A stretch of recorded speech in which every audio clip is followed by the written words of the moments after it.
La paix, ça s'apprend à la maison, effectivement, ça s'apprend dans le couple, ça s'apprend dans la relation avec les enfants, ça s'apprend dans la vie en société, ça s'apprend au travail également. Peut-être c'est précieux de clarifier d'abord ce que nous pouvons entendre par la paix. Il y a sans doute autant de définitions qu'il y a de personnes qui se soucient de trouver la paix. Pour moi, depuis plus de 20 ans que j'accompagne les personnes dans les cycles et saisons de l'existence et les méandres de la vie, et donc beaucoup de conflits, de tensions, de frustrations, il me semble bien que ce qui est commun à notre trajectoire de vie, c'est que nous cherchons à vivre, à goûter un profond contentement intérieur. Dans la relation à nous-mêmes d'abord, toutes les parties de nous, même notre ombre là derrière qu'on n'aime pas trop voir, dans la relation à l'autre, toutes les parties de l'autre, même la partie de l'ombre de l'autre qui parfois amène des frictions, et dans la relation à la vie, à l'univers, à la nature, au cosmos, à la grâce, à l'esprit ou à Dieu. Chacun appellera cette troisième dimension comme il le souhaite. Sur ces trois axes, nous tentons de vivre un profond contentement intérieur, de plus en plus ancré, stable et transportable à travers les difficultés. Parce que bien sûr, des difficultés, on en rencontre, et parfois même des épreuves, quand ce n'est pas des traumatismes. Donc un état de paix que l'on peut poser en soi de façon de plus en plus stable, durable, à travers les difficultés, et qui se révèle contagieux, qui se révèle généreux, qui se révèle créer un sillage de paix, de bienveillance, de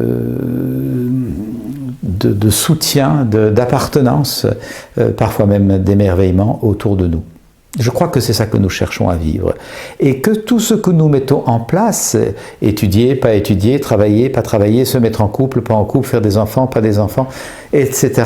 Tous ces enjeux de la vie de chacun d'entre nous sont au fond des stratégies pour tenter de goûter ce profond contentement. Nous pensons qu'en étudiant, on sera plus heureux, nous pensons qu'en travaillant, on sera plus heureux, nous pensons qu'en se mettant ensemble, ou plutôt en restant seul, on sera plus heureux, ainsi de suite. Le commun dénominateur de tout notre choix, c'est est-ce que ceci va nous rendre plus heureux ou pas, et plus en paix ou pas. Et parfois nous perdons le fil de ce questionnement et nous finissons par faire toutes sortes de choses qui non seulement n'ont plus rien à voir avec l'intention qui serait d'être plus heureux et plus en paix, et qui sont même complètement contre-productives parce qu'on a perdu l'axe. Nous sommes désaxés, nous sommes hors de nous, comme il s'agit notamment dans le cas de la colère. L'expression « on est hors de soi » nous indique bien qu'on a perdu notre axe.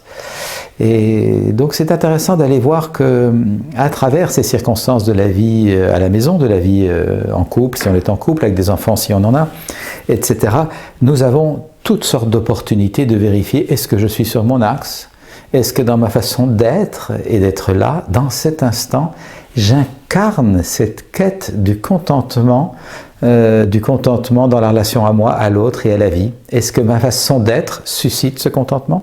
Est-ce que je suis heureux de l'attitude que j'ai là vis-à-vis de cet être humain, ce conjoint peut-être, cet enfant, ce collègue de travail ou cet automobiliste dans la voiture à côté? Est-ce que je suis, par cette attitude, en train de créer le monde dont je rêve?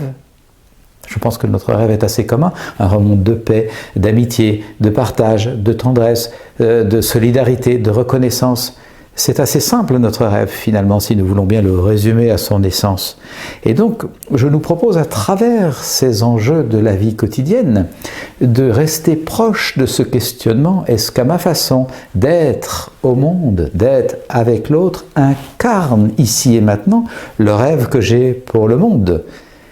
Ici, comme beaucoup d'entre nous, nous pouvons déplorer le chaos, la confusion, l'agressivité, parfois la méchanceté, les rapports faux, les rapports biaisés, la langue de bois, l'hypocrisie. Si nous pouvons déplorer cela dans le monde, eh bien c'est précieux de se poser la question, est-ce que dans ma façon d'être au monde, je fais partie de la solution ou est-ce que j'entretiens le problème ?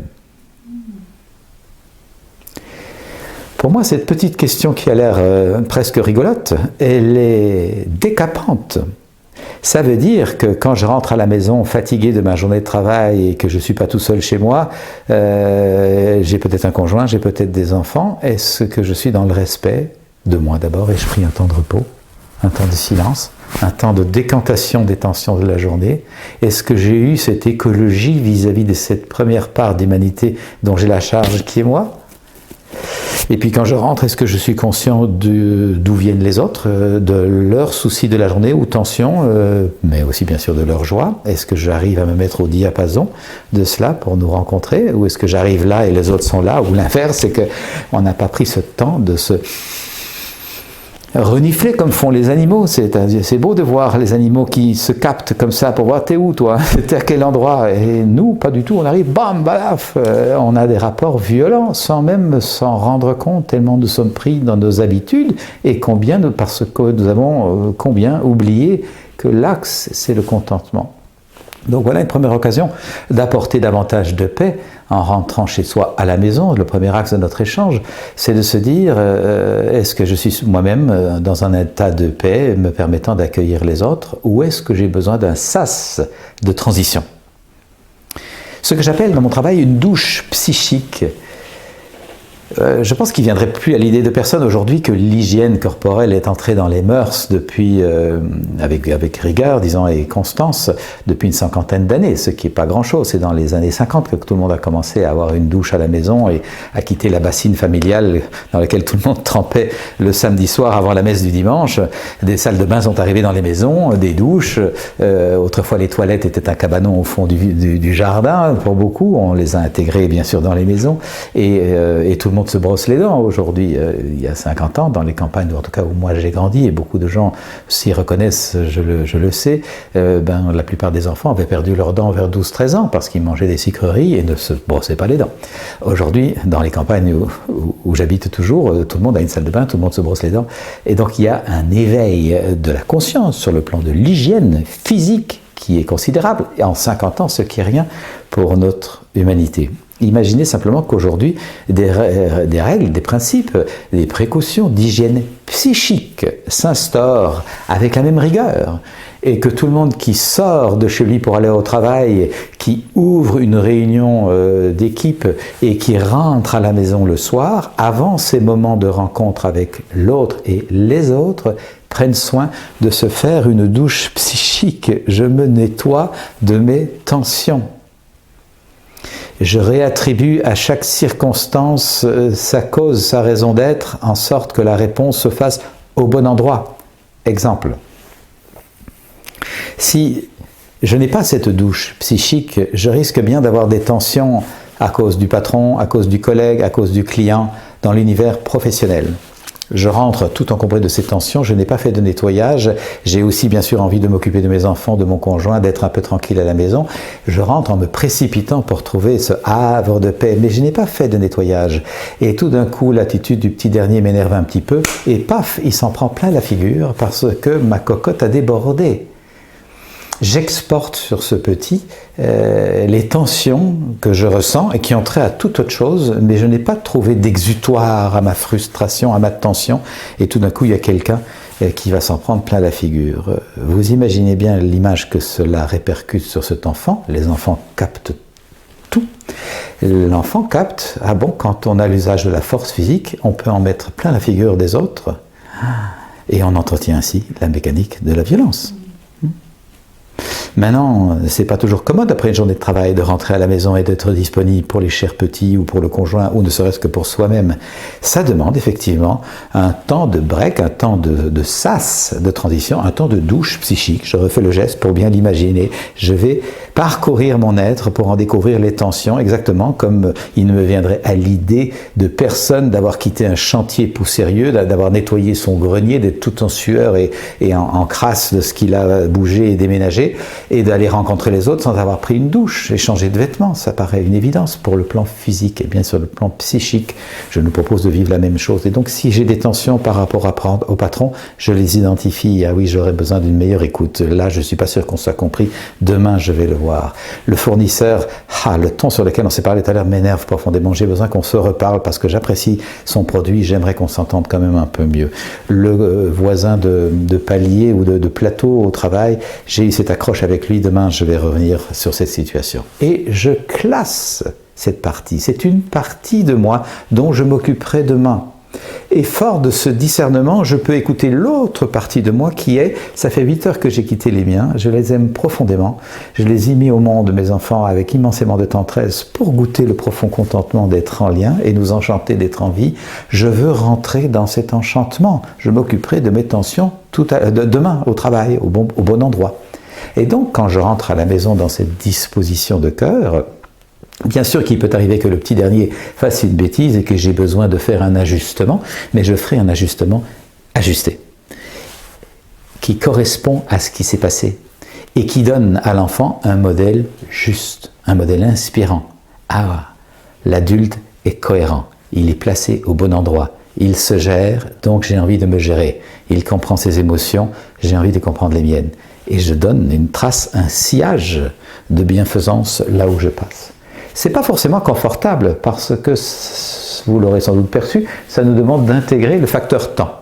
Je vais prendre un petit moment de repos, de repli intérieurement, de ressourcement dans mon intériorité. Cependant, vous le percevez bien, c'est citoyen ce moment d'intériorité. C'est la clé du bien vivre ensemble. Et la bonne nouvelle, c'est que c'est pas forcément beaucoup de temps. C'est pas nécessaire d'aller faire 1 heure de yoga ou de méditation entre le travail et la maison. Qui aurait ce temps-là? La plupart du temps, il y a 2-3 courses à faire, quelques aménagements, le repas à préparer, superviser les devoirs. On connaît bien ces enjeux. Enfin, je les connais comme beaucoup d'entre vous. Je suis père de famille aussi. On n'a pas forcément ce temps-là. La bonne nouvelle, c'est qu'il ne faut pas beaucoup de temps. Un peu de temps d'empathie pour soi. Et ce que j'ai pu apprendre grâce à l'approche de la communication non violente, c'est une clé de survie à travers ces intempéries de la vie quotidienne. C'est que nos besoins ont plus besoin d'être reconnus, identifiés que satisfaits. Ça peut paraître surprenant d'entendre cette formule, mais nos besoins sont un peu comme des enfants qui nous tirent la jambe. Tant qu'ils ne sont pas reconnus, ils nous tirent la jambe. Papa, papa, maman, maman, écoute-moi, écoute-moi, écoute-moi. Tant qu'on n'a pas écouté, l'agitation perdure. Par contre, si nous disons, écoute, j'entends bien que tu aimerais que je t'écoute. Tu aimerais peut-être que je t'écoute et que je passe un moment avec toi. Est-ce qu'une dizaine de minutes ou un quart d'heure, ça irait? Ok, là je suis occupé. On passe ce quart d'heure dans une demi-heure? Est-ce que ça te va? Le besoin a plus besoin d'être reconnu que satisfait. Et on pourrait même encore dire aujourd'hui ça n'ira vraiment pas, mais demain matin, je t'assure, on passe ce quart d'heure ensemble. Il y a une possibilité, il y a une reconnaissance, le besoin existe, il peut attendre. C'est un énorme bénéfice. Si vous rentrez le soir à la maison, puisque nous sommes dans le thème de la maison, tout encombré des soucis de la journée, et que vous rêvez d'un bon bain chaud avec une musique douce, et puis d'un moment de yoga pendant une demi-heure, et que tout ça vous prendrait certainement 1 heure, 1 heure et quart, et que vous réalisez que ça va être difficile quand même avec les autres enjeux de la journée, au moins prenez du temps pour reconnaître ce besoin. Qu'est-ce que j'aimerais prendre un bon bain chaud et faire ma demi-heure de yoga? Qu'est-ce que ça me ferait du bien? Ça nourrirait mon besoin de paix, de douceur, de tendresse vis-à-vis de moi, de réalignement après le bazar de la journée. J'aimerais vraiment beaucoup ça. Et savourer le possible. Savourer ce possible ne va pas dire que vous allez le faire ce moment-là, mais au moins cette partie de vous est reconnue, elle a le droit de vivre, et alors elle va laisser cohabiter les autres besoins qui sont là aussi. C'est pas soit, c'est et. Et en même temps, j'ai envie de retrouver mes enfants, et en même temps, je ne les ai pas vus depuis ce matin, et en même temps, j'adore savoir comment s'est passée leur journée, échanger avec eux, me sentir proche, nourrir le lien, apporter ma bûche sur le feu de la joie, de la vie familiale. Ça fait partie aussi. Et donc, ayant écouté les différentes parties de vous, ce qui appartient au travail, ce qui vous appartient à vous comme besoin de vous reposer, vous ressourcer, mais ce qui appartient aussi à vous comme besoin d'être proche des vôtres et de nourrir le lien et d'enchanter la vie, eh bien, il y a bien plus de chances, pas toutes les chances, ça n'est pas magique, mais il y a bien plus de chances que vous puissiez rentrer à la maison dans un climat qui va créer cette connivence, cette synergie, ce bien-être ensemble. Et je ne peux en convaincre personne, mais je peux vous proposer d'essayer. Alors, c'est pas parce que vous rentrez dans cette merveilleuse disposition d'esprit et on fait le point de votre état intérieur, vous êtes un peu plus raligné sur votre axe, ayant donc pris votre douche psychique, c'est pas pour autant que l'arrivée à la maison va se passer sans vague, sans friction peut-être. Vous pouvez arriver avec les dizaines de demandes, papa, maman, ceci, cela, et ça arrive comme une sorte de tsunami, vous n'êtes pas quand même complètement disponible pour ça. Je vous propose la sincérité. Cessez d'être gentil, soyez vrai. Vous savez que c'est le thème de mon premier livre. Soyez vrai, soyez sincère. Et dites, par exemple, j'aimerais être complètement disponible pour t'écouter. J'aimerais être complètement disponible pour aller jouer avec toi. J'aimerais être complètement disponible pour revoir ton devoir avec toi, là, maintenant. Et en même temps, je suis encore un peu tendu de ma journée qui a été un peu rude. Est-ce que c'est possible que vous attendiez une demi-heure? Je me repose, je prends une douche, je change de vêtements et je vous reviens. C'est tolérable pour vous? On peut jouer avec ça? Et vous prenez vos enfants comme des partenaires. Vous n'imposez pas, foutez-moi la paix, j'ai pas le temps. Vous ne vous soumettez pas, ok d'accord j'y vais, et vous grommelez et finalement vous créez de la tension. Non, c'est pas soit l'un, soit l'autre, c'est et l'un et l'autre. Vous suscitez l'adhésion à un projet. Oui à la vie ensemble, oui à l'entraide, oui à l'écoute, oui à la présence, oui aussi au rythme. Je sors de quelque chose qui m'a pesé et j'ai besoin de m'en dégager pour être complètement avec vous. Et vous pouvez bien sûr encore être plus sincère. J'ai envie d'être complètement disponible pour faire le devoir avec toi. Et là, je ne le suis pas tout à fait. J'ai besoin d'abord d'un petit temps pour moi. J'ai envie d'être complètement disponible pour t'accompagner dans cet exercice ou ce travail. Et vous nommez. C'est souvent, nous oublions de nommer la totalité de ce qui se passe en nous. Nous rentrons en ne nommant que la première partie, la partie émergée de l'iceberg. Je suis fatigué, j'ai pas le temps, foutez-moi la paix. Mais attends, ça divise et ça sépare. Au lieu de commencer par « oui, j'ai envie d'être avec toi, oui, j'ai envie de t'accompagner dans ton devoir, etc. » D'abord le lien, et puis indiquer ce qui fait que ce lien va peut-être pas être nourri tout de suite exactement comme eux avaient prévu. Parce qu'on cohabite, parce qu'on n'est pas là pour s'imposer ni dans un sens ni dans l'autre, sa façon d'être. On cherche le fil rouge de l'enchantement d'être ensemble. Ça ne tombe pas du ciel, ce truc-là, vous le voyez bien. On cherche à s'accommoder pour que le fil rouge reste dans la couleur, dans la saveur de l'enchantement. C'est ça l'idée, ça demande un peu de pratique. Et alors, est-ce qu'il y a une limite d'âge? J'ai l'impression que non. Une expérience m'a été saisissante avec ma deuxième fille, Anna. Je me souviens qu'elle avait autour d'1 an, et que je change sa couche culotte. Le soir, avant de partir donner une conférence, il est 7h15, la conférence est à 8h, c'est pas très loin de chez moi, mais quand même j'ai envie d'être à l'heure et je suis heureux de lui changer sa couche culotte pour la mettre au lit.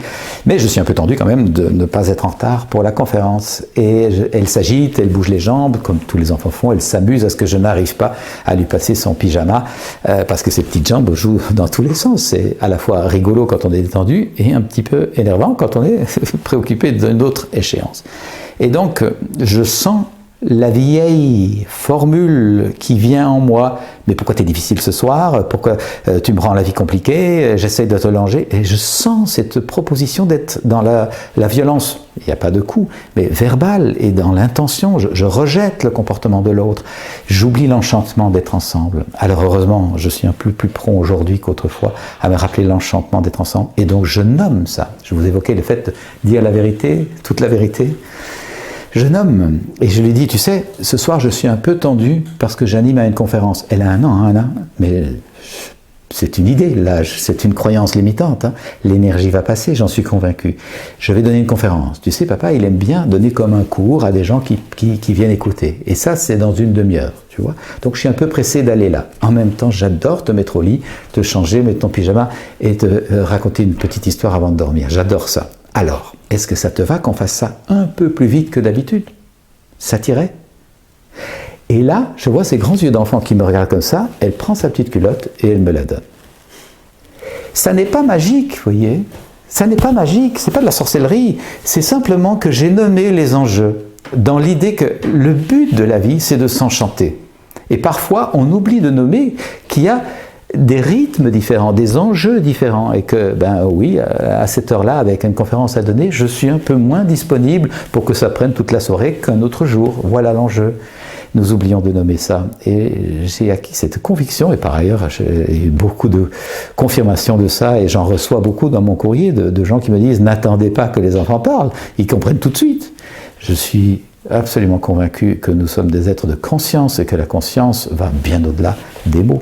Notre univers dans lequel la paix s'apprend et peut se pratiquer, c'est bien sûr la vie de couple, si l'on a choisi ça, ou si on souhaite bien sûr se vivre en couple. C'est une occasion de transformation significative, si l'on veut bien accepter les frictions, les tensions, comme des occasions d'éveil, des occasions de transformation, et donc pas forcément comme des écueils et comme des accidents, mais comme des ingrédients, comme des occasions de s'ouvrir et de grandir. La plupart de nos tensions, ça vaut dans le couple, mais également dans la vie à l'extérieur, et de nos frictions viennent de tensions ou de frictions que nous vivons à l'intérieur et que nous n'avons pas encore pacifiées. J'observe que plus nous arrivons à pacifier ces tensions à l'intime de nous, moins elles se reproduisent à l'extérieur. J'observe ça dans mon travail. Je ne peux de nouveau en convaincre personne, mais vous partagez ça et c'est soutenu par beaucoup de pratiques, de thérapie, de connaissance de soi. Et donc je nous encourage à saisir cette perche. Alors on n'a pas toujours du pouvoir sur ce qui se passe à l'extérieur, sur comment l'autre va réagir, on est bien d'accord. Cependant nous avons un pouvoir considérable. Et je dirais aussi considérable que négligé, ignoré. C'est le pouvoir de réagir à ce qui arrive. Ça nous appartient. Ce qui arrive, j'ai pas trop de pouvoir dessus. Mais comment moi je vais réagir à ce qui arrive, j'ai tout pouvoir là-dessus. Ça, c'est un pouvoir considérable, parce que bien sûr qu'on ne peut pas changer l'autre, c'est un vieux rêve qu'il est temps de démanteler, mais nous pouvons à tout moment changer notre façon d'être avec l'autre. Qui peut nous empêcher ça? Rappelez-vous les interrogatoires des bourreaux de l'apartheid et des victimes des bourreaux de l'apartheid. Les victimes étaient éloquente dans certains livres et certains témoignages de dire, bien sûr, je ne pouvais pas changer le fait que l'autre me torture, mais comment j'accueille son attitude et dans quelle ouverture de cœur je perçois combien cet être humain est pris par un système et sorti de soi et désaxé par rapport à l'enchantement, on peut bien l'imaginer. Et donc, je mesure combien nous avons un pouvoir de transformer significativement en se disant je ne réponds plus dans le tac au tac, je sors du rapport de force, domination, soumission, je ne prétends plus que je veux avoir raison, ce qui pilonne et bousille, passez-moi l'expression, tellement de relations. Rappelez-vous le beau message transmis par Marshall Rosenberg, et il le tenait du message spirituel qui est le cours en miracle. Nous avons un choix fondamental dans l'existence, c'est être heureux ou avoir raison. Moi, l'attitude d'avoir raison m'a bousillé, passez-moi l'expression, de nouveau pas mal de relations de couple avant que je ne démantèle en moi cette prétention que j'avais raison et que l'autre devait s'y rallier, qui est une façon d'entretenir des rapports de force, domination, soumission. On est loin de l'enchantement d'être ensemble, du profond contentement de tout notre être dans la relation à l'autre et à la vie. On est dans des rapports quasiment militaires de domination et ça se manifeste par, lorsqu'il y a un désaccord, la tentative de déloger l'autre de sa position comme si on avait une mitraillette et qu'on faisait une manœuvre militaire. On déloge l'ennemi de sa position. C'est surprenant, alors qu'on est dans le couple, dans la relation qui devrait être la plus intime, la plus savoureuse, la plus aimante, certainement la plus désirante. Eh bien, ce sont de vieilles habitudes. Je vous propose de voir que c'est des conditionnements.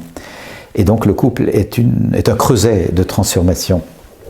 Un creuset, c'est pas tout confort. Rappelez-vous les alchimistes qui tentaient de transformer le plomb en or. Dans un creuset, on pilonne, on émiette, on ébouillante, on évapore. C'est pas tout confort. Mais c'est ça qui permet de passer, en tout cas dans notre creuset intérieur et le creuset du couple, c'est la traversée de ces tensions, de ces conflits, de ces émiettements, parfois de l'évaporation ou en tout cas de la profonde transformation de nos habitudes. C'est ça qui permet de passer du plomb de la souffrance et de la dispersion à l'or de la paix intérieure et de l'unité. C'est un cheminement, Passer du plomb de la souffrance et de la dispersion, nous sommes répandus en périphérie de nous-mêmes, à l'or de la plénitude et de l'unité, nous sommes centrés, ancrés, et dans cet ancrage bien solide avec de bonnes racines, nous pouvons enfin goûter l'inspiration, le souffle qui nous porte.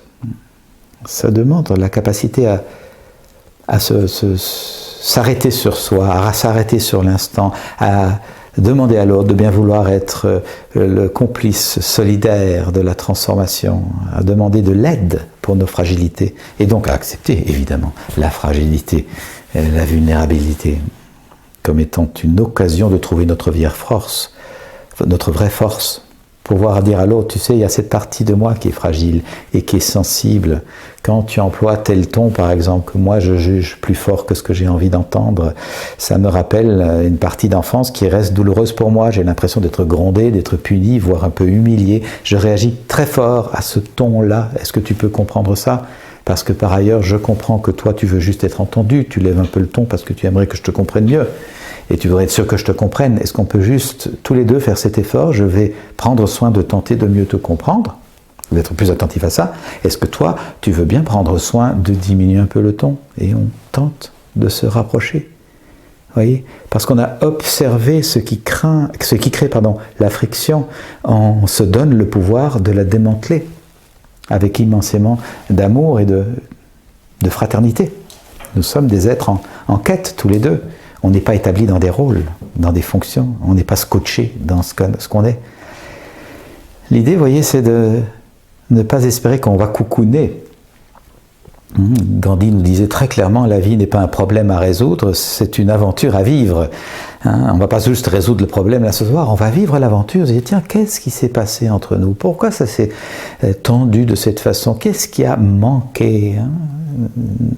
Je suis parfois frappé parfois je l'ai été beaucoup quand j'avais mon cabinet de thérapeute, de voir que des êtres humains qui quelques années plus tôt, parfois peu d'années plus tôt, étaient partis joyeusement devant monsieur le maire ou monsieur le curé, ou simplement les copains pour s'unir, s'engager, et dans la joie, dans l'allégresse, dans la confiance, et qui, quelques années après, a été vraiment en cendres, tout consumé de ne pas avoir su dire ce qu'ils sentaient, d'avoir pas réussi à nommer ce qu'ils auraient aimé, comment ils l'auraient aimé, et aussi de ne pas avoir su écouter, prendre du temps, de l'attention, du discernement. Il nous manque significativement des capacités d'écoute. Nous ne savons pas écouter. Ce qui ne serait rien quand on ne sait pas écouter, on peut apprendre à écouter. Mais le vrai drame, voyez-vous, c'est que nous ne savons pas écouter. Comment voulez-vous améliorer une partie de vous que vous ne savez pas que vous avez besoin d'améliorer ? C'est un trou noir dans la communication.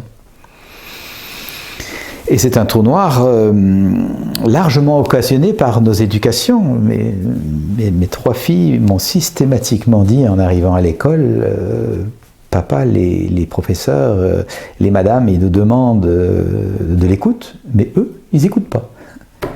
C'est surprenant, non ? Comment voulez-vous induire une attitude que vous ne vivez pas ? L'écoute ne se proclame pas, ne s'impose pas, elle se témoigne. Je crée un climat d'écoute. Je montre, par ma façon d'être, ce que c'est, quelle teneur ça a, l'écoute. Ce n'est pas une jolie vertu à mettre au fronton des écoles et sur les chartes de la classe ou de l'entreprise. C'est une attitude de cœur à développer, et ça n'est pas toujours confortable. Écouter quelqu'un avec qui on n'est pas d'accord, on sent toute la partie de nous qui a envie d'argumenter et d'empêcher d'autres d'aller plus loin. Ce n'est pas de l'écoute. Toute la partie qui voudrait conseiller, rassurer, consoler dans les rapports avec le conjoint, avec les enfants, nous sommes souvent encombrés par cette partie-là. Ça n'est pas d'écoute non plus. Juger, conseiller, consoler, recommander, il est grand temps que tu, à ta place je, de mon temps j'ai fait ceci. Tout ça, la plupart de nos contemporains prennent pour de l'écoute. C'est bien intentionné, mais ce n'est pas de l'écoute. Ça ne laisse pas à l'autre la possibilité d'exister, de se sentir vivant, reconnu, ayant le droit d'être différent, pouvant faire confiance à son discernement pour trouver ses solutions par lui-même. Et je propose souvent ceci, si vous donnez un conseil à votre conjoint ou a fortiori à votre enfant, vous lui donnez un poisson. Mais si vous l'écoutez, vous lui apprenez à pêcher. C'est quand même une perspective plus stable et plus autonome. Vous voyez ? Il me semble que nous avons donc besoin d'apprendre à trouver cette autonomie. Et que pas mal de gens se mettent en couple pour compenser un manque. Tu vas m'apporter la sécurité que je n'ai pas. Tu vas apporter la reconnaissance de moi que je ne me prodigue pas. Et de cette façon, je m'appuie sur toi. Et la plupart du temps, ça correspond à une envie de l'autre de s'appuyer sur quelqu'un. Je ne me sens bien que quand je suis reconnu, aimé et valorisé. Alors comme tu me valorises, je me sens bien. Alors on s'appuie l'un sur l'autre, vous voyez. Mais alors l'autre est, si c'est mutuellement ou réciproquement, une béquille. Parce que moi, je ne tiens pas droit. Qu'est-ce qui arrive à la béquille? Ben, tôt ou tard, elle se casse, dans tous les sens du terme. Et donc je nous propose d'être vigilants à ce risque de ne pas s'appuyer sur l'autre, bien sûr compter sur l'autre, chérir l'autre, peut-être solliciter son avis, bien sûr son conseil, son entraide, sa compréhension, mais trouver son autonomie, sa force intérieure, sa capacité à tenir tout seul et donc à vivre avec l'autre, non pas pour compenser mes manques, mais pour partager notre plénitude. C'est un autre enjeu. Et rappelez-vous, Khalil Gibran, le prophète, hein, qui nous disait « Les piliers du temple s'érigent à distance, et le chêne et le cyprès ne croissent pas dans l'ombre l'un de l'autre. » Il y a autonomie. Hein, et donc il y a force, il y a capacité à tenir le temple, et il y a diversité entre le chêne et le cyprès. Hein, ils ne sont pas étouffés l'un par l'autre. Voilà une proposition pour utiliser le couple comme une occasion de pratiquer la paix intérieure, l'ouverture de cœur et l'éveil. Je suis frappé de voir aujourd'hui combien de couples, dès qu'il y a des tensions et des tensions récurrentes, au lieu de s'interroger profondément sur quelle est ma part là-dedans, qu'est-ce que je projette de mes blessures non nettoyées, de mes compréhensions maladroites et biaisées par le prisme de mes interprétations, qu'est-ce que je projette sur l'autre et qui fait que ça commence à dysfonctionner, puis à un moment ça dysfonctionne pas mal, et puis après c'est foutu. Hein, et comment est-ce que pourquoi ne pas très vite, dès que ce n'est pas aussi doux que l'on souhaiterait, aussi fluide, ne pas très vite instaurer cette hygiène de conscience, je reviens à la même expression, c'est de l'hygiène relationnelle, pour observer, s'interroger et créer la solidarité avec l'autre en disant tiens, cet enjeu-là nous est arrivé plusieurs fois, on a achoppé plusieurs fois sur cette pierre-là, tiens, assez systématiquement, on est pris dans cette mécanique-là qui ne nous enchante ni toi ni moi, est-ce que ça t'irait qu'on s'interroge là-dessus? Ça demande de l'humilité, j'en suis bien convaincu, et du courage.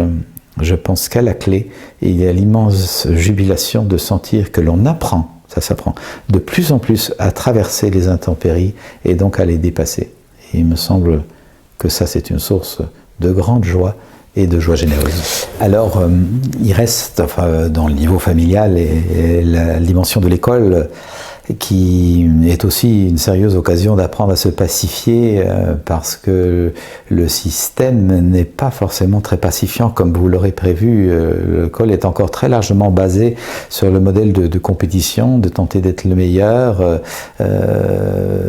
Selon les pays, la tentative de dégager une sorte d'élite est plus ou moins avouée et ça crée beaucoup de tensions. S'il y a compétition, eh bien forcément il y a désolation de l'autre côté parce que tout le monde ne gagne pas. Et ceux qui ne gagnent pas, ça leur demande beaucoup de ressources pour rester bienveillants, rester avec eux-mêmes, ne pas perdre l'estime de soi, rester bienveillants avec les autres, rester confiants dans leur capacité, dans leur créativité, dans leur capacité à développer d'autres talents que ceux qui sont prisés par l'école, qui sont très réduits. L'école, jusqu'ici, sauf pédagogie dite nouvelle, l'école n'apprécie que les performances du cerveau logico-mathématique, ce qui n'est qu'un des 8 canaux d'intelligence. Donc tout ce qui est de l'ordre des émotions, de la créativité, de l'inspiration, du mouvement, de la créativité, le chant, la danse, etc., qui sont des enjeux extrêmement utiles pour se sentir bien, avoir une bonne estime de soi, une force intérieure, une capacité d'assertivité, de prendre sa place joyeusement au sein du monde. Ces enjeux-là sont largement négligés dans les structures telles qu'elles sont. Ça demande donc à la fois aux enfants d'aujourd'hui d'avoir des clés pour se pacifier quand même dans ce système qui n'est pas pacifiant, et aux éducateurs qui sont ouverts à ça, et heureusement il y en a de plus en plus, bien évidemment, des enseignants, des éducateurs, d'instaurer, de distiller le climat de bienveillance sans lequel il est difficile que chacun connaisse le meilleur de soi et le mette au service de tous. Heureusement, de beaux projets existent aujourd'hui qui invitent vraiment à revoir, à revisiter ses habitudes et à créer des climats de bienveillance. La bienveillance, c'est tout sauf bisounours, quoi qu'en pensent sans doute peut-être certains gouvernants et certains preneurs de décision, la bienveillance aujourd'hui, nous découvrons par les neurosciences notamment et la psychologie positive combien c'est une clé du vivre ensemble, mais pas seulement, c'est une clé de la construction de l'individu. Notamment le docteur Catherine Guéguen dans ses livres fait connaître le fait que la bienveillance dans la petite enfance, toute petite enfance, c'est pas juste quelque chose qui est bien à avoir, c'est plutôt sympathique, c'est pas juste ça, c'est que sans l'empathie, la bienveillance, la compréhension profonde de ce petit humain qui arrive là, et donc des rapports de douceur et de clarté qui n'empêchent pas la fermeté, c'est pas soit l'un, soit l'autre, c'est et l'un et l'autre, et bien sans cette ambiance d'empathie, ce climat d'empathie et certaines connexions neuronales peuvent ne pas se faire. C'est décapant quand même comme découverte. Et c'est donc un appel évident à instaurer, à retrouver les voies de rapports empathiques dès l'enfance. Et les études vont plus loin, il semble bien, on peut voir le travail que fait Isabelle Filiosa, grande thérapeute aussi et écrivain, sur ce sujet. On constate qu'effectivement des personnes qui n'ont pas reçu une dose d'empathie suffisante dans leur enfance ont du mal à développer l'empathie à leur tour vis-à-vis des autres. Il y a des fonctionnements neuronaux qui ne se font pas, et donc qui auraient pu se faire si la personne avait été, je dirais, entourée, lestée de cette empathie chaleureuse, présente, encourageante, stimulante, clarifiante depuis son enfance. Et donc je souhaiterais que toutes les personnes qui se destinent à l'enseignement apprennent cela. Ça s'apprend. Alors il y a des personnes qui ont des dispositions naturelles tout à fait particulières pour l'empathie, bien sûr. Toutefois, personnellement, j'ai eu à apprendre ça. Quand je m'occupais de jeunes de la rue, j'étais gentil, mais pas empathique. Je ne savais pas rejoindre quelqu'un là où il est. Quelqu'un qui me disait « j'en ai complètement marre, j'ai qu'une envie, c'est de me suicider », je lui disais « mais viens faire du sport, ça va te faire du bien, ça va te changer les idées ». Voilà, j'avais une attitude de gentil. À aucun moment je pouvais dire « ah bon, tu as vraiment envie de te suicider ? Donc tu y crois plus ? Tu es complètement découragé ? Et pour le moment, la vie n'a plus aucun sens pour toi ? Est-ce que c'est ça que tu veux me dire ?» Descendre de cette façon à l'intime de l'autre pour aller le rejoindre là où il est, et non pas là où je voudrais qu'il soit, j'avais pas du tout ces compétences. Donc mon attitude de gentil qui dit « viens faire du sport, ça va te changer les idées », mais ça creusait la différence, il se sentait encore moins compris, encore moins rejoint, encore plus seul, encore plus proche de l'envie de se suicider. Vous voyez la maladresse qui nous habite, malgré nos bonnes intentions, et puisqu'il y a bonne intention, on ne voit pas la maladresse. C'est ça qui arrive à tellement de parents bien intentionnés qui donnent des conseils, cherchent des solutions, rappellent ce qu'ils ont fait ou ce qu'ils auraient pu faire à la place de l'autre. Tout ça, c'est gentil, gentil, gentil, bien intentionné et la plupart du temps complètement maladroit. Parce que la première démarche que nous avons besoin d'apprendre à faire, c'est d'écouter. D'écouter avec empathie. Rejoins l'autre là où il est. Même si nous rêverions qu'il soit complètement ailleurs. Il est là. Et je m'intéresse à cet humain qui est là. Il est dans la détresse, eh bien je vais constater à quel point il est dans la détresse. Et vous me direz, ce serait remuer le couteau dans la plaie. Pas du tout. Justement, la plaie, c'est d'être tout seul dans la souffrance. La plaie, c'est de se sentir dans l'illusion, personne ne me comprendra jamais. D'ailleurs, moi-même, je ne me comprends pas, donc inutile d'en parler à qui que ce soit. Ça, c'est la cause de tant de détresse dans notre époque. L'illusion d'être seul à vivre ce que l'on vit, et l'autre partie, que personne ne nous comprendra jamais. Non seulement je vis ça seul, mais je ne peux en parler à personne. Je suis de fois seul. Le pouvoir de l'empathie est vraiment de témoigner. C'est pas oui, je te comprends, oui, bien sûr, je connais ça. Non, non, là, je suis de nouveau en train de séparer. C'est donc toi, tu te sens déprimé. Donc toi, tu te sens complètement découragé. Et pour le moment, tu ne trouves plus de sens dans ta vie. Est-ce que c'est ça? Donc, c'est reformuler ce que l'autre ressent pour bien coller au plus près de son ressenti. Au plus près de sa détresse, si c'est de la détresse, de sa rage, si c'est de la rage, de sa peur, si c'est de la peur. Mais ça vaut aussi pour les sentiments agréables, de son enchantement s'il est enchanté, de sa joie, de son émotion joyeuse. Et en tout cas, le grand bénéfice pour les personnes qui sont dans la peine et la souffrance, c'est que tout d'un coup, il ne peut pas ne pas se faire que dans le cœur de cet être-là, un déclic se manifeste. Ah, on me comprend, on reconnaît ce que je vis, On reconnaît que là, j'ai juste envie de mettre ma femme à mes jours et que si j'avais un pistolet, la balle serait déjà repartie. On reconnaît que c'est ça que je veux vivre. Ah, je ne suis pas tout seul. Et immanquablement, de nouveau, je ne peux en convaincre personne, mais pour avoir accompagné beaucoup d'êtres dans cette proximité, dans ce rapprochement, j'ai vu le soulagement s'installer, la détente opérer, parce que tout d'un coup, notre besoin fondamental d'être en communion, d'être en connivence, d'être ensemble, d'être en conscience commune, nous sommes des êtres de conscience, je l'ai déjà évoqué, tout d'un coup, ce besoin-là est profondément nourri. Et donc, peut s'enclencher la mécanique que j'appelle à quelques occasions, la crémaillère de mon discernement va me faire ressortir du trou où j'étais. Tout d'un coup, je dis, tiens, cette personne vaut quand même la peine. Tiens, c'est quand même agréable d'être compris comme ça. Tiens, j'ai envie d'aller prendre un café avec elle. En tout cas, c'est ça que j'ai pu voir, notamment avec les gamins de la rue, c'est qu'on n'allait pas aller faire le jogging ou l'activité en forêt ou en montagne qui était proposée. Ça, cette stratégie était complètement inadéquate vu l'endroit intérieur où l'autre se trouvait. Par contre, on avait peut-être l'occasion d'aller prendre un café ensemble et de tisser l'essence de notre besoin, le lien, la connivence, l'appartenance à l'humanité, dans tous ses états. Toi, tu es au bord de la dépression, moi pas. Ça ne nous empêche pas de parler. Ça ne nous empêche pas de nous reconnaître et de sentir le plaisir de se parler, de goûter ce lien-là. Voilà, une clé qui nous permet de rappeler la formule déjà dite par rapport au couple. Nos besoins ont plus besoin d'être reconnus que satisfaits. Nos besoins ont plus besoin d'être reconnus que satisfaits. Et à l'école, ça peut bien nous servir de pouvoir reconnaître, par exemple, qu'un enfant ne trouve pas de sens pour le moment, qu'il aimerait trouver du sens, qu'il ne se sent pas compris, qu'il aimerait se sentir compris. Le prof n'a sans doute pas la disponibilité pour accorder beaucoup de temps à ces enjeux-là, mais il peut le reconnaître et créer du lien. Si l'enfant arrive, si l'adolescent arrive en disant « moi je comprends rien, je suis tout perdu », pouvoir dire « ah bon, pour le moment tu es tout perdu et tu comprends rien ». Juste ça. Et peut-être qu'il y a une partie de toi qui aimerait quand même comprendre. Ah oui, j'aimerais beaucoup comprendre ça, mais ça me paraît impossible. Ah, et chaque fois vous cherchez. Tu veux dire que tu aimerais faire confiance que, même si ça paraît impossible, c'est quand même peut-être possible. Vous essayez de voir qu'est-ce qui est vivant chez l'autre. Et la plupart du temps, dans une formule comme ça, la réponse qui vient, c'est « ben oui, pour le moment, ça me paraît impossible, mais j'aimerais tellement que ça le soit ». Ben là, vous commencez à voir que votre enseignement de professeur, si vous êtes prof, est de dire « mais mon métier, c'est justement de rendre ça possible ». Et j'aimerais pouvoir t'éclairer. Est-ce que ça te va qu'on en parle un peu plus? Vous avez créé du lien, vous êtes dans l'être, et donc vous avez l'occasion de passer dans le faire.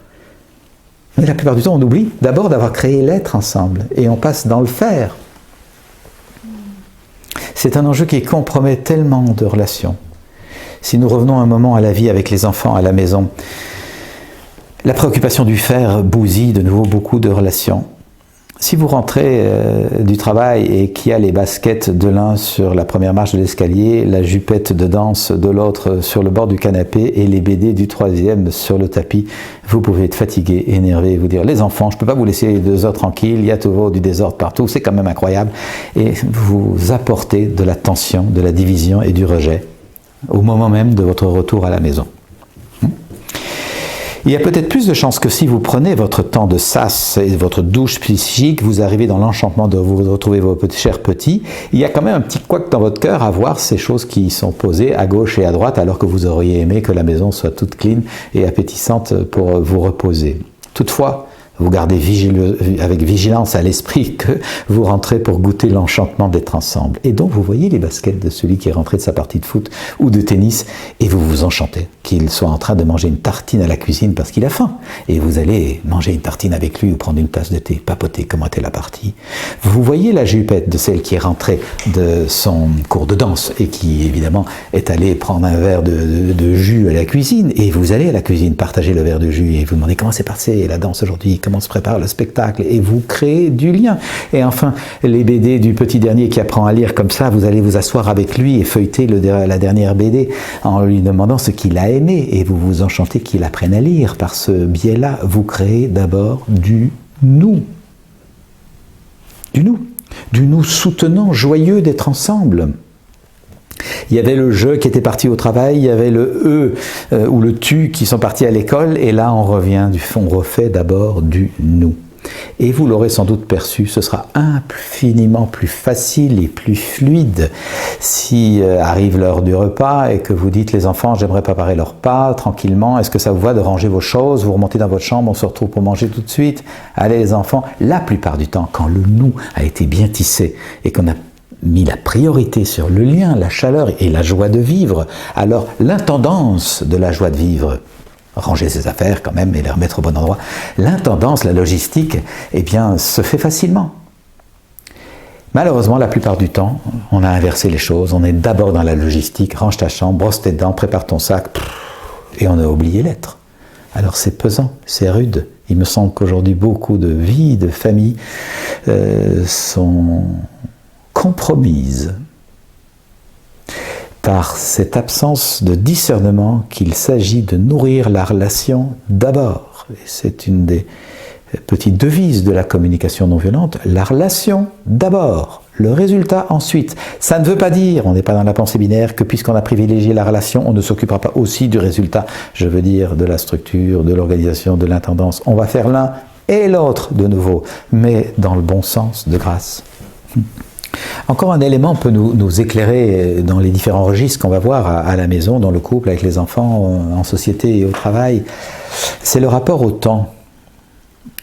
Ça fait plus de 20 ans que j'enseigne la connaissance de soi par le biais de l'approche de la communication non violente et qu'il m'est clairement apparu que ce sera très difficile d'avoir un rapport non violent avec qui que ce soit, à commencer par soi-même, si nous maintenons un rapport tant soit peu violent avec le temps.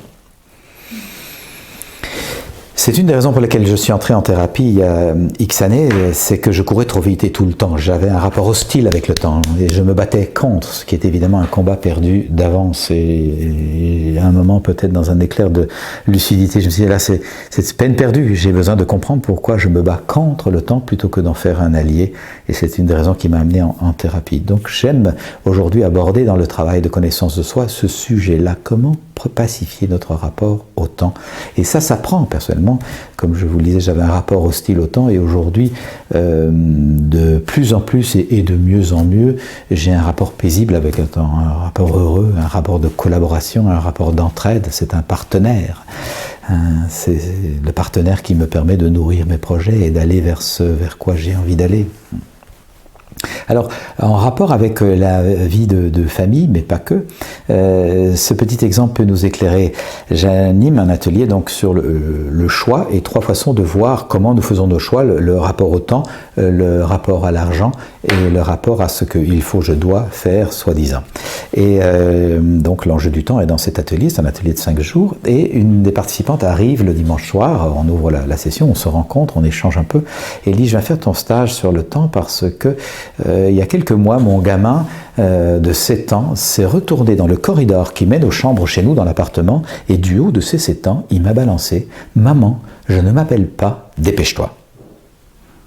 Je ne m'appelle pas, dépêche-toi. La maman était stupéfaite. Et elle me dit là, elle nous dit dans le groupe qui se rencontre ce soir-là, j'ai été vraiment impressionné de voir ça. Mon gamin me dit, je ne m'appelle pas, dépêche-toi, range ta chambre, dépêche-toi, brosse tes dents, dépêche-toi, prépare ton sac, dépêche-toi, fais tes devoirs, dépêche-toi, mets-toi au lit, dépêche-toi le matin de prendre ton petit déjeuner. Non, mon gamin me dit 2 choses et elle ajoute, j'ai eu l'impression d'avoir un bon maître en face de moi, dont j'étais en cet instant-là le disciple, et peut-être que ces rôles ont intérêt effectivement à se jouer tant d'un côté que de l'autre. C'est un rôle qui peut s'inverser, mais en tout cas, dit-elle, j'avais un bon maître en face de moi. Et la première chose qu'il me dit, c'est « Maman, tu m'as mis au monde pour goûter l'enchantement d'être ensemble. Dans un mouvement d'amour et de prolongation de la joie d'être en vie, tu as voulu te prolonger en faisant un enfant, tu m'as donné un prénom. Tu m'as identifié, j'ai une individualité. Si tu veux bien, appelle-moi par mon prénom pour honorer la vie. » La maman était dans l'arme en nommant ça elle-même comme ça. J'ai besoin d'apprendre à honorer la vie, le vivant et l'enchantement d'être ensemble. Et la deuxième chose qu'il me dit, mon gamin, continue la maman, c'est « Maman, toi, comme beaucoup d'adultes, où tu t'es encodé dans un rapport au temps hostile et tu es dans la course éperdue, toujours à manquer de temps. Et ça, c'est ce qui a fait que vous avez créé un monde qui est comme un Titanic qui va se fracasser sur un iceberg. Moi, j'entre pas là-dedans. j'ai 7 ans, mon rapport au temps est paisible, tranquille, et je veux créer et co-créer ça. Voilà ce que cette maman décode du message de son fils, et je pense qu'elle n'est pas loin de la vérité, même si son fils ne lui a pas dit ça texto. Elle me disait par la suite qu'elle avait bien compris que c'était de cet ordre-là. L'enfant veut une identité, veut un rythme doux, veut nourrir l'être ensemble. Il n'est pas opposé à la logistique du bien vivre ensemble. Bien évidemment, ranger sa chambre, brosser ses dents et partir à l'école, ça fait partie d'enjeux qui vont nous rendre la vie quand même plus plaisante au final. Toutefois, il souhaite que ce soit dans une priorité au rapport à l'être, à l'enchantement. Je pense pouvoir tirer de cette histoire que c'est de nouveau une clé pour revisiter nos rythmes. Nous avons effectivement collectivement créé un monde où tout le monde court tout le temps. Cette course est nourrie de nos courses individuelles, ça ne va pas changer par au-dessus. Ce n'est pas les dirigeants qui vont dire ralenti. C'est nous qui individuellement avons besoin de voir pourquoi je cours tout le temps. Mes propres enfants étaient de bons maîtres, je peux le confirmer, et de nouveau, combien la relation aux enfants est une occasion de se pacifier. Je disais encore, quand mes filles étaient petites, je vais vite faire une course ou je vais vite jusque-là. Et mes filles, en tout cas mon aîné, me disait très clairement, papa, pourquoi vite? Qu'est-ce qui te presse? Vas-y tranquillement. Waouh!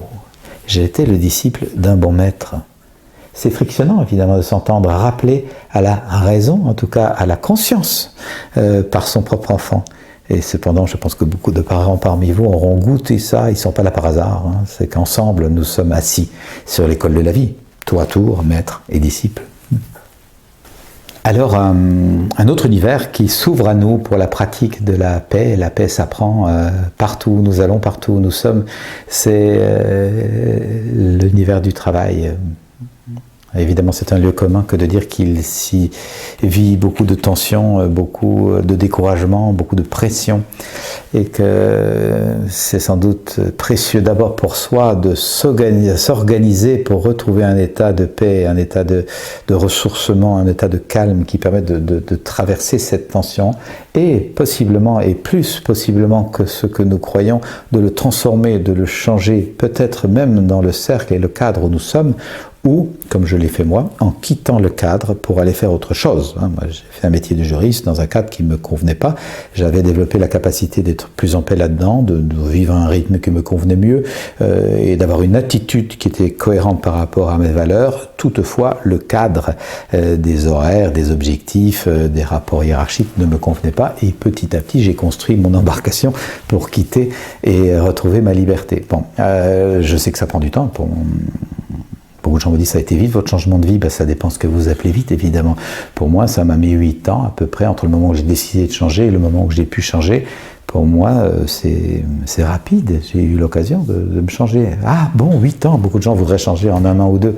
Oui, peut-être c'est possible, mais c'est quand même un processus de compréhension de soi-même et d'alignement. Donc, ça peut prendre un certain temps, et je propose de ne pas bazarder du jour au lendemain le cadre, exactement comme dans la vie de couple. S'il y a des tensions, on en a parlé, utiliser les tensions comme occasion d'éveil, et aller pour au moins essayer de se rencontrer. Peut-être qu'à un moment, ce sera finalement, malgré les efforts et les essais, juste de changer de cadre, et effectivement de quitter cette relation-là, avec infiniment de respect et de bienveillance, pour retrouver une relation dans laquelle nous pourrons nous épanouir.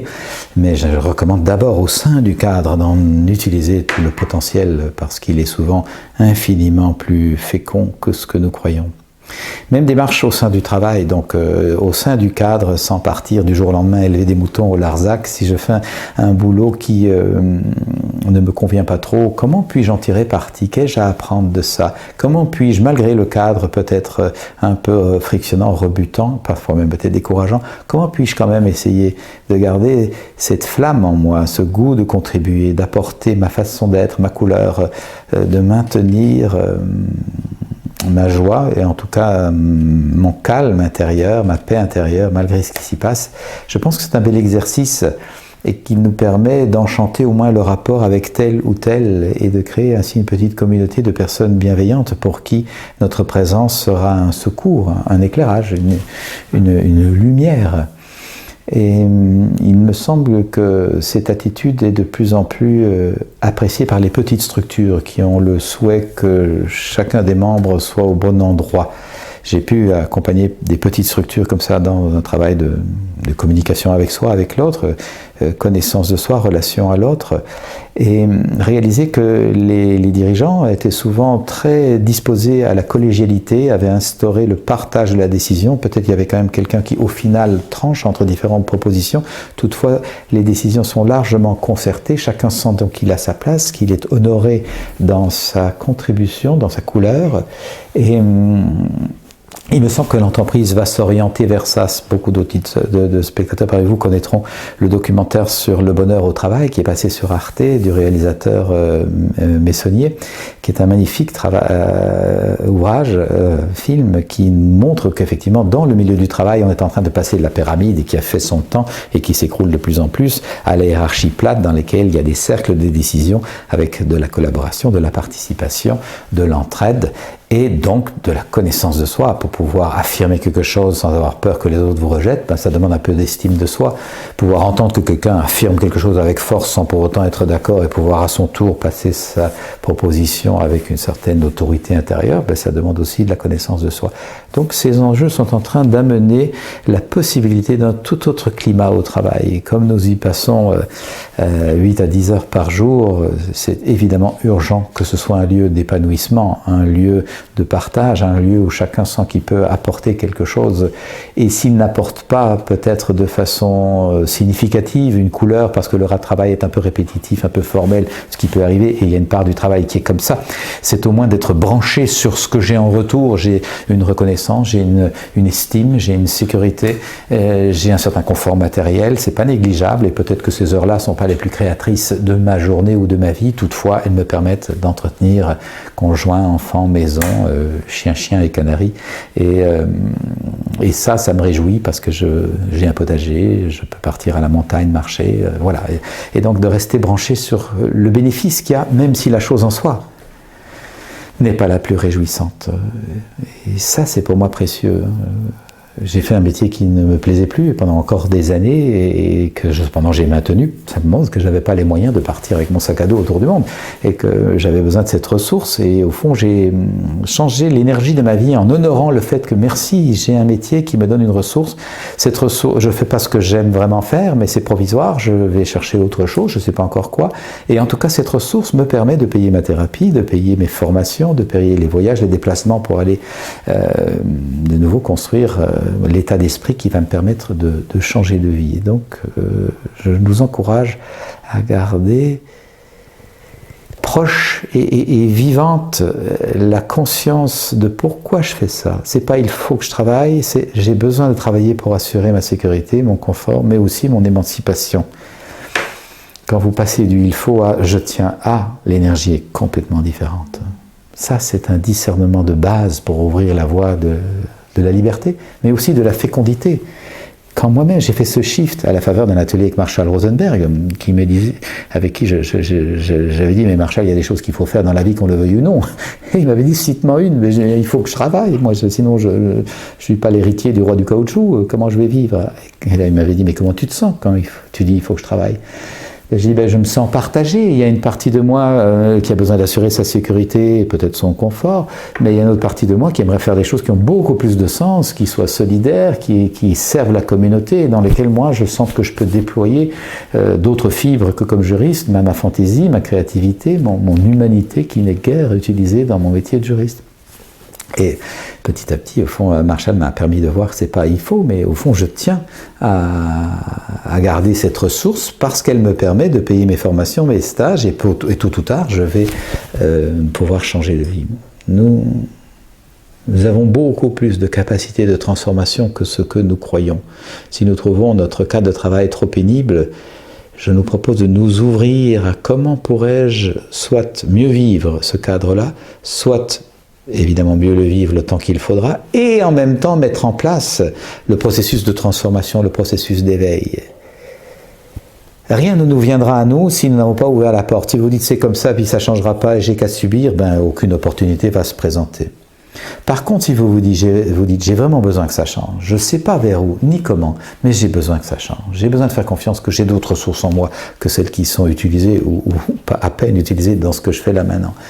Eh bien, vous êtes ouvert avec un besoin de changement qui n'est pas nourri, qui est donc en creux, en manque, et ça n'est pas agréable du tout de ressentir cela, et la plupart du temps, j'en ai été, et je me suis dit, puisque je ne sais pas comment changer, ni vers où changer, je n'ai donc pas besoin de changement. Hop, je reste dans ce que je suis et je subis.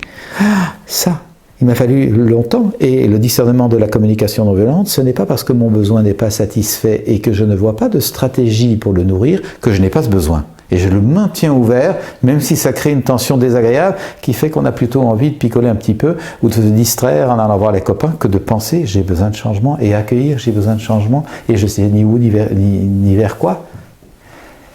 Je nous propose donc de voir, ce n'est pas parce que je ne sais ni vers où ni comment que des possibilités de changement ne sont pas en train de venir vers moi.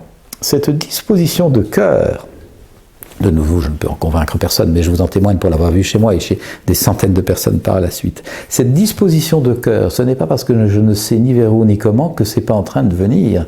Ça attire. Ça attire, ça crée une sorte de polarité. Tout d'un coup, des opportunités, des solutions arrivent, pas pour changer d'un coup, mais pour mettre en place le processus de changement qui, lui, s'instaure dans le temps avec ses rythmes et ses saisons. Ça attire ce processus et ça permet de commencer à se mettre en route. Si j'aborde cet axe, c'est que beaucoup de nos contemporains, je ne sais pas quelle est la proportion, je ne retiens pas les chiffres, mais c'est plus de 50% de nos contemporains qui sont malheureux dans la fonction qu'ils exercent. Et donc c'est intéressant de savoir que l'on peut changer et que le processus de changement, c'est pas un clic magique, c'est pas un écran d'ordinateur, c'est un processus, il y a un rythme et des saisons. Et je nous encourage donc à ouvrir la porte du changement, même si vous ne savez pas vers où, vers quoi. Et ce qui peut nous aider à sentir c'est quoi qui me fait tressaillir, vers quoi j'aimerais aller, eh bien c'est d'accueillir tout tressaillement. Quand vous rêvez d'un métier idéal, goûtez ce tressaillement. Résistez à cette partie de vous qui dit tu rêves, ça n'arrivera jamais. Non, oui, je rêve précisément parce que c'est par là que j'ai envie d'aller. Qu'est-ce qui tressaille à l'idée, je ne sais pas, d'aller élever des chèvres au Larzac? C'était un peu le mythe dans les années 68, c'est peut-être un peu vieillot, mais le besoin de simplicité, de dépouillement, de vivre plus sobrement, de vivre ensemble en communauté, d'avoir un projet qui est juste, qui est posé, ça vous renseigne le rêve. Vous allez sans doute pas aller élever des chèvres, mais peut-être que dans un habitat groupé, dans quelques maisons plus loin que chez vous, vous allez créer cette même chose avec un potager collectif. Et c'est pas plus compliqué que ça. Et que pour obtenir ça et avoir un peu de temps, vous allez passer d'un 5/5e, d'un plein temps, à un 4/5e. C'est le processus de la simplicité volontaire. Le mouvement qui nous vient du Québec et qui est de plus en plus connu, pratiqué en Belgique par des gens qui veulent simplifier leur vie. Voilà, on aura peut-être moins d'argent, mais une telle qualité de vie. La petite devise de la simplicité volontaire, c'est moins de biens, plus de liens. Alors voilà une clé pour commencer à transformer les choses chez soi. Et de nouveau, je rejoins la dimension citoyenne évoquée précédemment, ce travail sur soi, sur cet alignement, sur le fait d'être cohérent, d'incarner de plus en plus, pas d'un coup, de plus en plus, les valeurs qui nous tiennent à cœur. Ça, c'est une façon de changer le monde, parce que ça crée des nappes de conscience. J'imagine beaucoup d'entre vous connaissent les notions de champ morphique explorées par Rupert Sheldrake, un biologiste. Ça crée des nappes de conscience qui transforment, c'est la même idée que le cerveau fait des vagues, nos états intérieurs d'alignement, de paix, de créativité, d'invention d'une nouvelle façon d'être au monde sont contagieux, ces états. Ça entraîne d'autres personnes autour de nous. Et on peut donc espérer que se dégage de cette connexion, même si on n'est pas physiquement connecté, mais connexion par la conscience entre des personnes qui ont instauré le changement entre eux, on peut espérer que s'instaure une masse critique suffisante pour entraîner un effet de bascule. On passe à un autre paradigme parce qu'il y a assez d'individus dans la communauté qui ont décidé ce changement-là, ça emporte un changement. C'est une proposition qui est peut-être un peu mythique, mais qui me tient à cœur, et on sait que les mythes n'ont pas forcément existé, mais qu'ils sont inspirants. Alors l'idée que par ma présence, par mes choix, par mon alignement, je sers un processus de conscience collectif, je pense que ça peut encourager chacun de nous qui parfois avons l'impression d'être perdu, de ne faire que notre petite goutte de colibri, tout égaré. Eh bien non, on n'est pas perdu, même si on peut se sentir isolé sur le plan physique, parce que là où on est, il n'y a pas d'autre connexion, relation physique, eh bien nous ne sommes pas perdus sur le plan, vous l'appellerez comme vous voulez, spirituel, de l'esprit, du souffle, de la conscience, du discernement. Là, nous sommes un réseau. Et c'est vraiment salvateur de se sentir partie d'un réseau de conspirateurs de paix, d'éveil et de bienveillance et de respect de notre nature intime et par ce biais de respect de la Terre. C'est clair que la maltraitance faite à la nature et aux ressources autour de nous est le reflet spectaculaire de la maltraitance perpétrée par beaucoup d'entre nous à notre nature intime et à nos ressources intérieures. Et donc si nous voulons inverser le processus, commençons par respecter cette magnifique nature qui est la nôtre, et là et les ressources, vous mettrez les mots que vous voudrez, mais sur cette notion, mais toutes les traditions nous parlent de ressources intérieures, qu'on l'appelle Dieu, la providence, l'esprit, le souffle, la grâce, le grand esprit ou la présence, peu importe les mots. Si nous apprenons à respecter, à capter cette ressource, je pense que nous avons un pouvoir considérable, jusqu'ici encore largement ignoré, mais considérable, de transformer le monde.